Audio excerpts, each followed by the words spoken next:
अरे पागल है सर, दिखता नहीं तेरे को?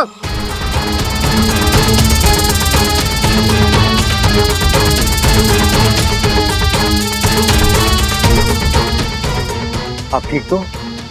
चोट नहीं लगी ना?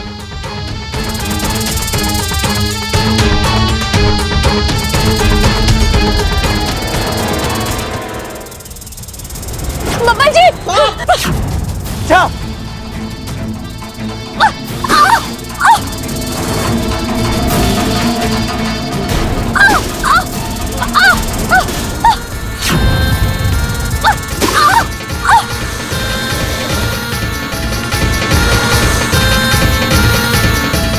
इच्छा संभालो प्लीज। बाबा जी आप दूर रहिए। फेंको इच्छा, फेंको उसे।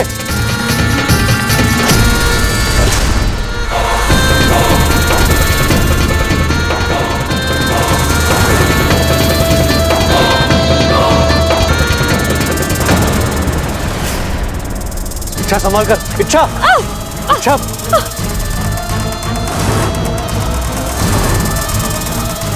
इच्छा संभाल के।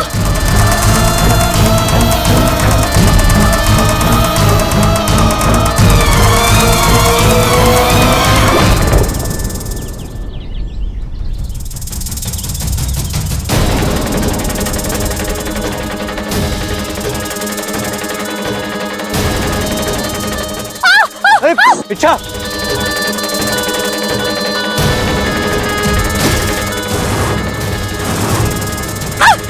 इच्छा तुम। बाबा जी आप दूर रहिए, आप दूर रहिए। बेटा दादी।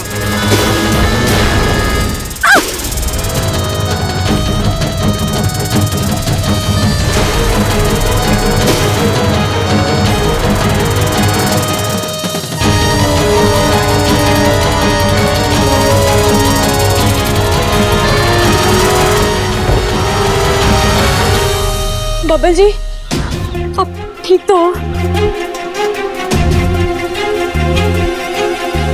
बेटा थैंक यू।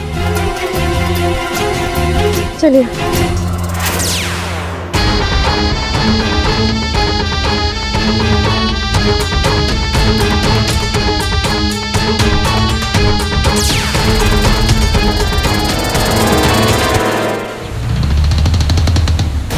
पता नहीं इतनी ताकत कहां से आ गई इच्छा में।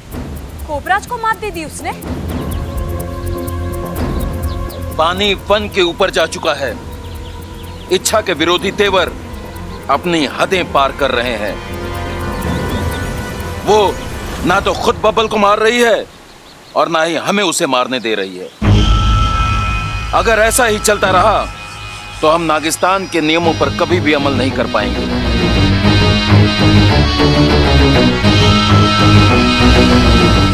शाम होने को है गुरुजी, हमें जल्द से जल्द कुछ करना होगा। आप सही कह रहे हैं मुखिया जी।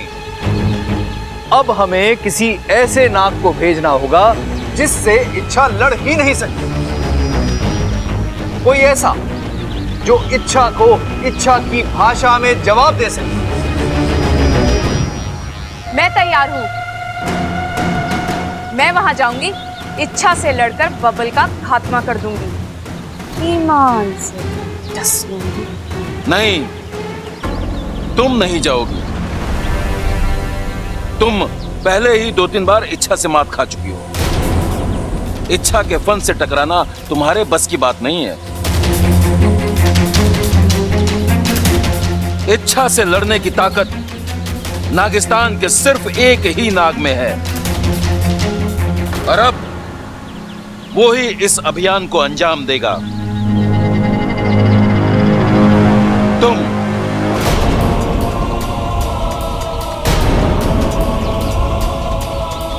तुम जाओगे इंसानी बस्ती। मुखिया जी, मैं कैसे? मैं जानता हूं कि तुम्हारे लिए आसान नहीं है, लेकिन एक तुम ही हो जो। नहीं मुखिया जी, मैं आपके सामने फन फैलाता हूँ, अपनी पूंछ रगड़ता हूँ। मुझसे ऐसा पाप मत करवाइए। एक बाप अपने ही फन से अपनी सपोली को कैसे? हम तुम्हें इच्छा को मारने के लिए नहीं कह रहे शेषु। तुम्हें इच्छा को बबल की ढाल बनने से रोकना है और बब्बल को मारना है। जाओ शेषु, इच्छा को उसके कर्तव्यों का एहसास दिलाओ। बताओ उसे कि नागिस्तान ने उसके लिए क्या क्या किया है।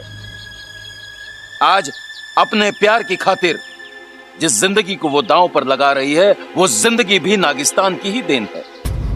लेकिन मुखिया जी। शेषु, हमारी इच्छा से कोई दुश्मनी नहीं है और ना ही बब्बल से, लेकिन अब हालात ही कुछ ऐसे हैं कि मजबूरन हमें।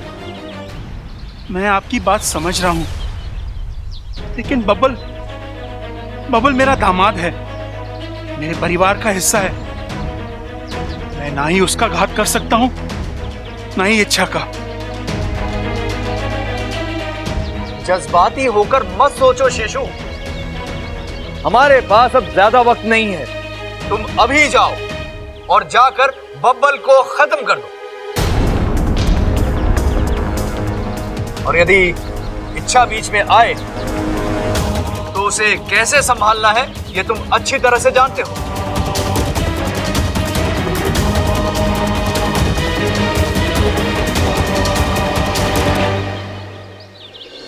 हेलो, हाँ झमझम कैटरस। हाँ खड़क बोल रहा हूँ, खड़क। 25 आदमियों का खाना बनना है, ऐसा कुछ करना कि 50 लोगों को हो जाए। अरे हो जाएगा, कोशिश कर। अरे वैसे भी गर्मी है, गर्मी में आदमी खावे ना, पानी ज्यादा पीवे है, समझ गया? खड़क, प्रबल हवन कुंड ले आया? हाँ हाँ दादी, यो रहा हवन कुंड, यो आ गया हवन कुंड। और सबल, पूजा की सामग्री सब तैयार है ना? सब तैयार है दादी। चल।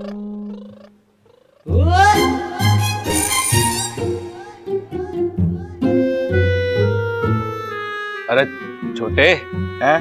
अरे हवन कुंड को ऐसे क्यों घूर रहा है? अरे भाई, मैं ये देख रहा हूँ कि मेरी शादी का हवन कुंड कब ऐसे रचेगा, कब मैं अपनी बीवी के साथ इसके साथ फेरे लूंगा, मेरा घर कब बसेगा भाई? कब हंसेगा मतलब? अरे रोज तो हंसता है हमारा घर। मैं इस बात का पूरा ख्याल रखता हूँ कि हमारे घर में हर किसी के चेहरे पर हंसी रहे, इसलिए छोटी मोटी कॉमेडी भी कर लेता हूँ। यार वो तो मैं भी कर लेता हूँ, लेकिन इस वक्त हंसने की बात ना कर रहा हूँ। मैं बात कर रहा हूँ कि मेरा घर कब बसेगा। अरे तुझे शादी के साइड इफेक्ट के बारे में कितनी बार बता चुका हूँ, तू मानेगा ना? शादी करके ही छोड़ेगा। हाँ। अरे छोड़, मुझे बहुत सारी तैयारी करनी है। दादी, मैं भी आपकी कुछ मदद कर दूं? हमें इस चीज का ख्याल रखना है कि पूजा में किसी भी चीज की कोई कमी ना रहे। ऐसा हो भी नहीं सकता। नागंजना देवी इस मामले में बहुत कड़क है। अब वैसे दादी, आपको ये नागंजना देवी के बारे में पता कैसे चला? अरे ऐसे लोगों का थोड़ी ठिकाना होता है, आज यहाँ कल वहाँ। मैं पंडित जी से अपने घर के सर्प दोष के बारे में बात कर रही थी। बातों बातों में उन्होंने बताया एक सपेरन आई है, नागंजना देवी, जो शिव जी का मंदिर है ना, उसके पीछे काली पहाड़ी है, वहां ठहरी, और वो इस सारे दोष निकाल देती। तब मुझे याद आया कि मेरी माँ भी इनकी गुरु माता के पास जाती थी, तो मैं भी चली गई।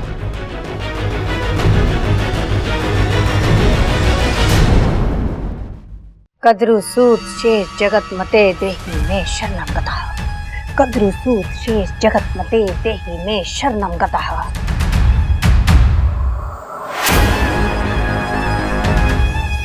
ए जल्दी करो, जल्दी भरो सामग्री।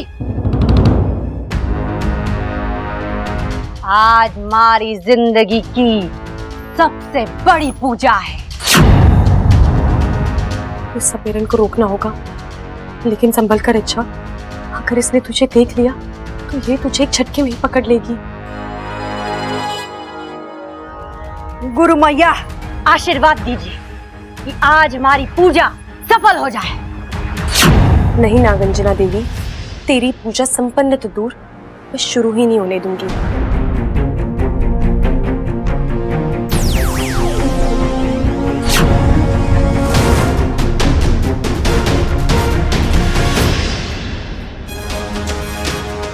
नागिस्तान जहाँ आज तक कोई सपेरा नहीं पहुंच पाया, वहां नागंजना पहुंचेगी। नागंजना, गुरु मैया, आप यहाँ क्यों?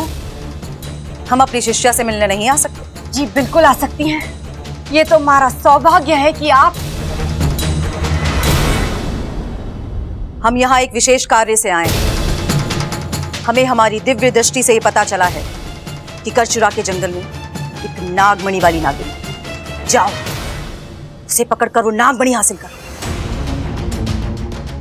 जो आ गया गुरु मैया, बस आज की ये पूजा संपन्न कर लूं, फिर नहीं, ये सब कुछ इंतजार कर सकता है, पर वो नागमणि, वो मुझे अभी चाहिए। और ये मेरा आदेश है। जाओ, मेरे आदेश का पालन करो। जो आ गया। चलो।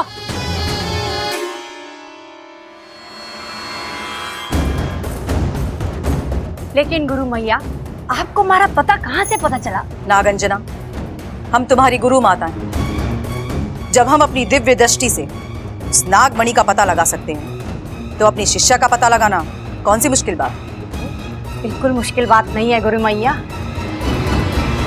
लेकिन अगर एक मरा हुआ इंसान जिंदा हो जाए, तो फिर वो मुश्किल ही नहीं, नामुमकिन है। अब ये मत कहिए गुरु मैया, आप तो मरी ही नहीं है, क्योंकि हमारी गुरु माता को मैंने तो अपने हाथों से मारा था। अब रहा सवाल कि आप है कौन? जाहिर है तुम एक इच्छाधारी नागिन हो।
खासी हाथ में आई थी वो इच्छाधारी नागिन।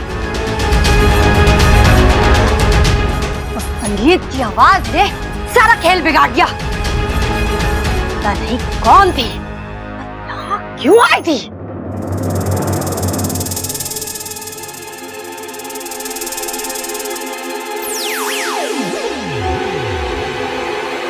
आखिर कौन था बाहर? और वो संगीत अचानक वो कहां से शुरू हुआ? लगता है किसी ने जानबूझकर बजाया था। जरूर को मसीहा होगा जिसने ऐन वक्त पर आकर मेरी मदद की। कौन है? कौन है? दीदी, आप इस तरह। एक सरप्राइज है तेरे लिए। कैसा सरप्राइज? एक ऐसा सरप्राइज जिसकी तूने कभी कल्पना भी नहीं की थी। बस ये समझ ले, आज हम सब तुझे दुनिया की सबसे बड़ी खुशी देने वाले हैं। चल दिखाती हूँ। आ गई।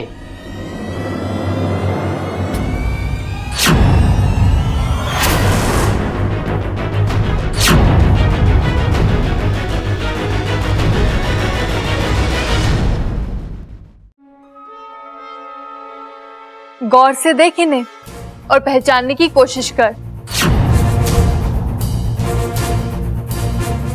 इच्छा, ये तेरे पिताजी है।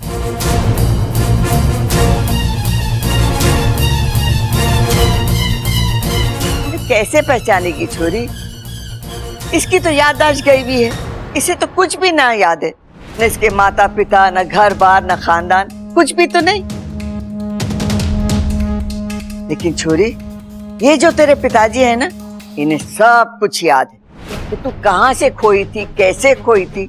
अरे तेरे बचपन की छोटी छोटी बातें इन्हें याद है। तू बचपन में कैसी दिखती थी, कैसे बोलती थी, कैसा सोचती थी, ऐसी कई सारी बातें इन्होंने गिनवाई है। छोरी, इतने सारे सबूत दिए हैं इन्होंने, मानना तो लागे है कि यही तेरे पिताजी हैं। मैंने आपको पहले भी कहीं देखा है।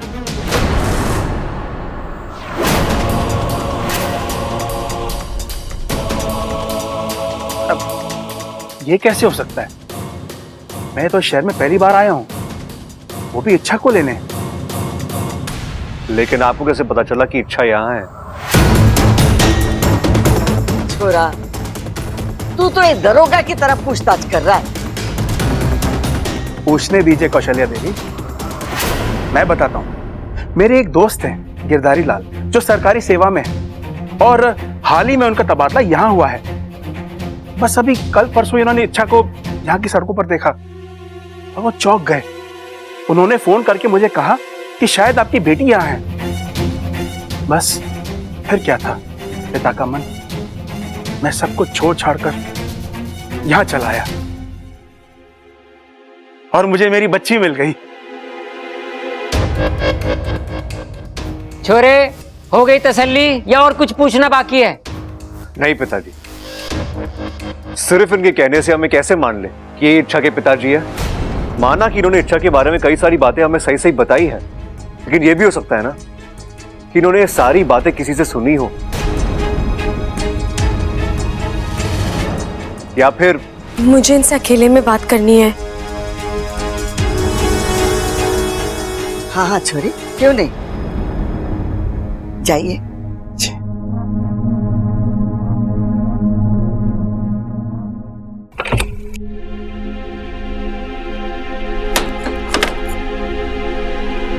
पिताजी, पिताजी, ये सब नहीं इच्छा, मेरे करीब मत आओ, मैं कमजोर पड़ जाऊंगा। और फिर जिस काम के लिए मैं यहाँ आया हूँ, वो शायद। आप किस काम से आए हैं यहाँ? उसी काम से जो तू पूरा नहीं कर पा रही है। मैं बबल को खत्म करने आया हूँ।